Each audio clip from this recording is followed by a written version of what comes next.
Hello, my friends. Hey, it is John Lone King. It is Friday, May the 22nd, and here I am with my weekly market update. So this one's going to be more big picture than granular. The truth is interest rates have been all over the place for the last couple of weeks and few months, and it's all been because of what's going on in Iran and oil. And I've said that to you a million times, so I'm going to actually talk bigger picture right now. And I want to talk to you about when do we get out of this recovery?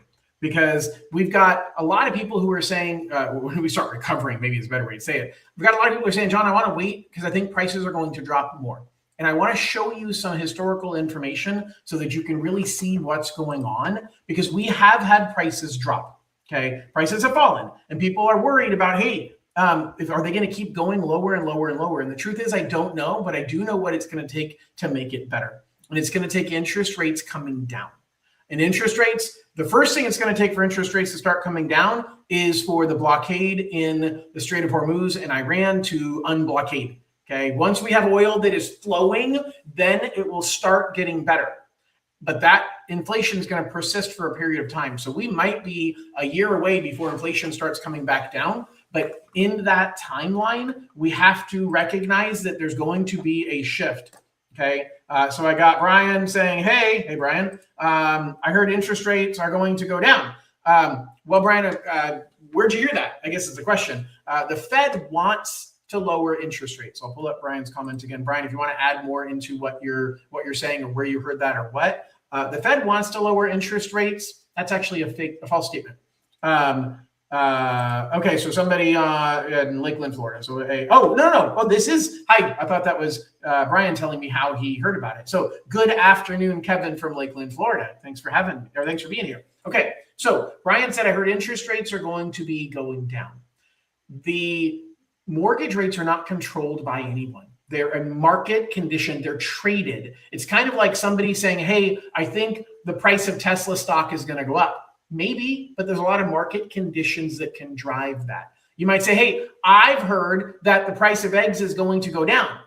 Maybe, but there's a lot of market conditions that drive that. It is not simply a matter of the egg producers saying, hey, I'm going to lower the price of eggs today, because it's a commodity and no one person can fix the prices, just like they can't raise the prices. Mortgages are a commodity and they are traded. So Brian, what I can imagine that you're hearing is, hey, the Fed should be lowering interest rates because we have a new Fed chairperson. Well, that isn't going very well. You've got a lot of division within the Fed right now. And what's really happening is inflation is rampant again, which is what caused the problem in 2022. I'm actually going to answer the question for you through some of these charts. And so let's actually dive in and let me show you what I mean and what I'm going to talk about. So what I want to show you is really a history lesson of how markets work. So these are 4 different scenarios, 3 in the past plus the one that we're in right now. And we're looking at, should I wait for prices to fall more? Well, here in 1990, we had from the peak, we had prices drop by 7.7% in about 6 months. They climbed a little bit and then fell again, and they stayed low for 2.5 years. Kind of touched where they were, but it didn't actually get back to where they started for 3 years. But after that, the recovery kept going and going and going, and it kept getting higher and higher and higher. So now we add to this what happened in 2007. And 2007 was the Great Recession. This recession was caused by mortgage because we did loans we shouldn't have done for people. And so we had interest rates, actually, it was really the market collapsing and house prices dropping. And what we see here is prices dropped way more than what they did in the 1990s. And it was the trough, the low point was down 19%. These are national numbers, down 19% at the 2-year mark. And then it kind of went up a little bit. And I want you to pay attention to these patterns. It kind of goes up and then it drops, kind of like here. Went up and then dropped and then went up and then dropped and then went up and stayed the same and then kept going up, a little bit of a drop. Okay, these are the normal patterns. 2007 took a lot longer to recover. It took 6 years to recover. But guess what? If you would have bought right here, you would have been in great shape because it was still going up. You bought at the bottom. The problem is you don't know the bottom until you're there. So somebody who bought right here, they bought right here at the 1.5 year mark. So in 2008, 2009, and they bought a home and they're like, oh yeah, prices are way down. We're down about 10, 12%. And then they're freaking out because 6 months later, it drops another 10%. But guess what? Prices go back up to where they bought a year, year and a half later, and then they kept going higher and higher and higher. You never know you're at the bottom until it's too late. This person bought right here saying, oh man, I was thinking about buying back here as prices were falling, but I didn't know that was the lowest they were going to go. And so they ended up buying right here because prices are going up and they're freaking out. They're going to go higher and higher and higher. And so then they turn around and say, well, oh my God, I bought it at the wrong time because prices dropped. They just keep undulating, but the direction, the general direction moves in the same general direction. All right, so it took 6 years to recover, and then we all know what happened after that. We had a huge price increase all the way up until 2017. And then in 2017, we had prices drop again. And between 2017 and 2019, prices had fallen as low as 7.5% from where they started. And then they bounced around. So buying right here would have been a great time to buy, because what happened here? 2020, COVID, prices skyrocketed. Why? This is the key. Why did prices skyrocket during COVID? Because interest rates fell. And you're like, John, we're never going to see interest rates in the twos again. We don't need to, because the rates that were here in 2017 to 2019 were between 3.25% and 4.25%. And they fell to 2.25% to 3%. So we had about a 1 to 1.5% drop in interest rates that caused the biggest increase we've seen in recent history in house prices. Went up 24% above where they were. It does not matter when you bought between 2017 and 2019, even though it felt like a bad time to buy. And so now we look at today and we say right now we're down 9%, which is basically just a little bit worse than how bad they went. This is nationally, but from 2022 until now, wrong direction. We have seen housing prices fall nationally. Some regions have stayed the same. Very few have gone up. Most of them have gone down some. And you say, John, if I bought a house in 2022, I'd be in trouble right now. Yeah, but the question is not about right now unless you're selling. It's about the recovery and when it's going to happen. And we are right here. So we're 3 years in now. The 1990 and 2017, they already recovered by the time we were 3 years in. So it's taking longer for this recovery. But remember, it took 6 years for the 2007 recovery. And we're already more than halfway through that. I don't think it's going to take another 6 years. It should have been happening this year had we not had the issues in Iran and oil and the Strait of Hormuz.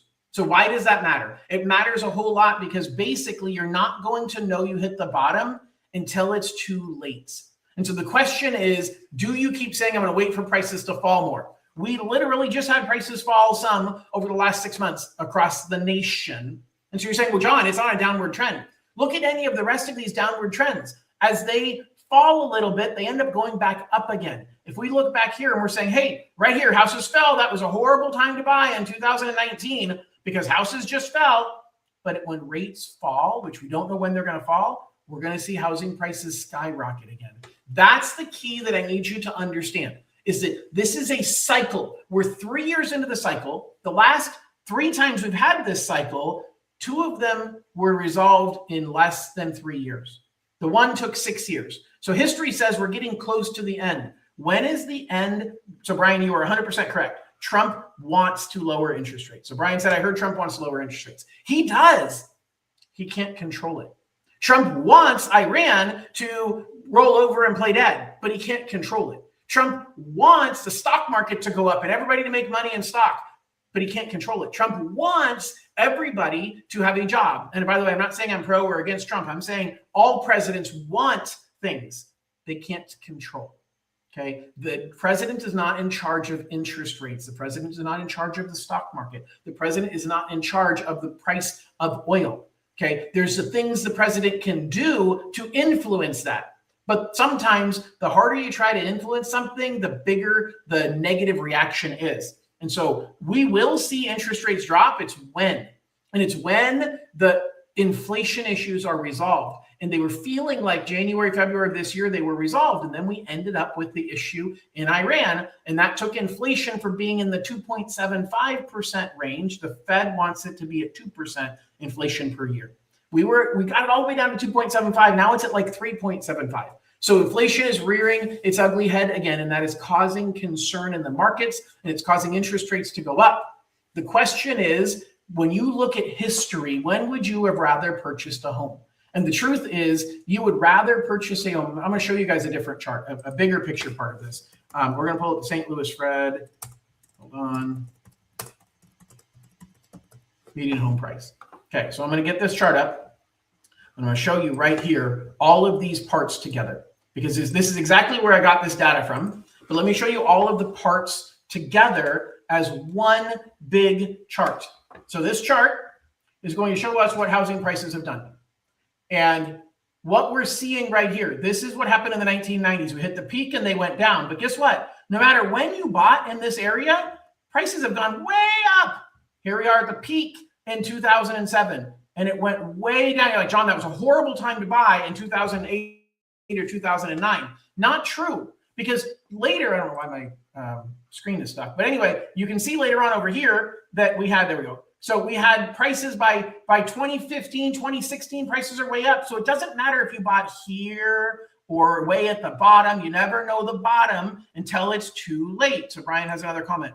Kevin Warsh is the new head of the Fed, and I heard he's going to help get interest rates down. Brian, I love your comments. Kevin is one voting member. He is the chairperson of the Fed, but he does not decide what the Fed does. And the Fed has never been more divided in history than it is right now. For the first time in like 80 years, the outgoing president, chairperson of the Fed, who is Jerome Powell, is sticking around. Okay, it's kind of like the president of the United States is no longer the president, but he's still hanging out in the White House and part of all the conversations.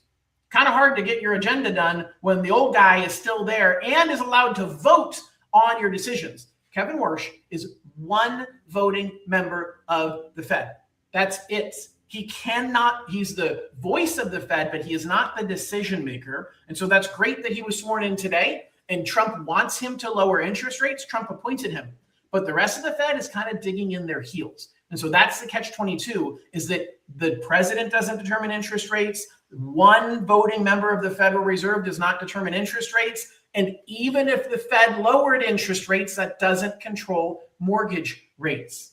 The Fed does not control mortgage rates. The Fed controls the rate that banks are charged to borrow money one day, 24 hours. That is not indicative of what mortgage rates are. That's called the yield curve. The shorter amount of time you borrow the money, the lower the interest rate. The longer amount of time you borrow the money, the higher the interest rate. And the Fed can only control the short end of the yield curve. They cannot control the long end. So Brian, I'm super happy with all of the research you're doing and things that you're reading, but I will tell you that it's not controlled the way that you're implying. Interest rates, I hope, will go down, and at some point they will. But it's about inflation, inflation, inflation, inflation, and one more thing, inflation, okay? So looking at this big picture, though, you don't know if interest rates are going to go down next month or next year. But you never knew through any of these times. This is the 2017 that I was showing you, where prices had dropped and they'd bounced around. But it doesn't matter when you bought in here. Never. You could have bought at the peak right here. You still would have been way better by 2021, 2022, etc. So it's not about timing the market. It's about figuring out, can I get into the market, and can I have a payment that I can afford? Now, affordability is, don't get me started on that, because affording a monthly payment sometimes means making some sacrifice that some people are willing to do and some people aren't. It's rare you're going to find a payment you're comfortable with, but you have to have a payment you're willing to tolerate. That's the key. But if you can get into it, it doesn't matter. Like when you're looking at these charts and you're saying, hey, when prices fell and I'm at the top or the bottom, the truth is you really need to pay more attention to longer term. Back in the 1990s was a great time to buy a home because prices were way higher down the road. And then back in 2007, it still would have been a good time to buy a home because prices were way higher down the road. Same thing with 2017, great time to buy a home because prices were higher way down the road. We've seen prices drop. And so I think that we're going to see prices go up as soon as interest rates start coming down. All right, Brian, you had one more comment and you said inflation is really bad right now. It is. And inflation is the enemy of long-term rates, because inflation, if inflation stays high, then the income that investors earn in the long term it's not worth as much money because it's eating away at the value of that dollar. So, and Brian, you mentioned you applied for Dream for All and got on the waiting list. I do have videos about the waiting list. It's on my YouTube channel, or you can join one of my live streams, not live streams, live webinars, and you can ask questions during those webinars. So I appreciate you joining. I appreciate all of the great questions that you are asking. Guys, the moral of the story is be careful about where you're looking at the market and saying, oh my gosh, I want to wait till housing prices drop further, because you never know when you hit the bottom. We don't know if right now is the bottom or not. What we do know is that long term, we're already pretty far into this cycle, and that I know what's keeping rates from falling is inflation. As soon as inflation is under control, we're going to see interest rates drop. How far, I don't know.